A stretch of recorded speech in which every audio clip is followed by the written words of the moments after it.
ಈಗಿನ ಕಾಲದಲ್ಲಿ ಜೀವನ ನಡೆಸಲು ತುಂಬ ಕಷ್ಟ. ಯಾಕೆ ಗೊತ್ತಿದೆಯಾ? ಪ್ರತಿಯೊಬ್ಬರೂ ಅವರವರ ಸ್ವಾರ್ಥದಲ್ಲಿ ಜೀವನ ಮಾಡ್ತಾ ಇದ್ದಾರೆ.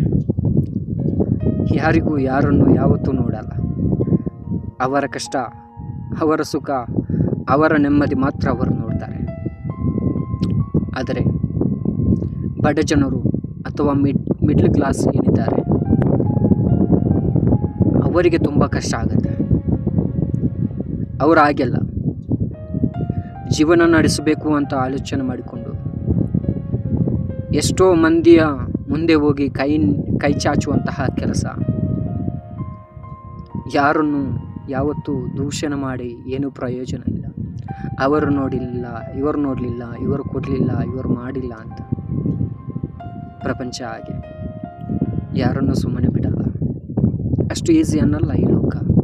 ಜನಿಸಿದರೆ ಸಾಕು ಅಂತ ತಾಯಂದಿರು ಕಣ್ಣೀರಿಡಬೇಕಾದ್ರೆ ಅದೇ ತಾಯಂದಿರು ಸತ್ತರೆ ಸಾಕಾಗಿರಬಹುದು ಅಂತ ಭಾವಿಸುತ್ತಾರೆ.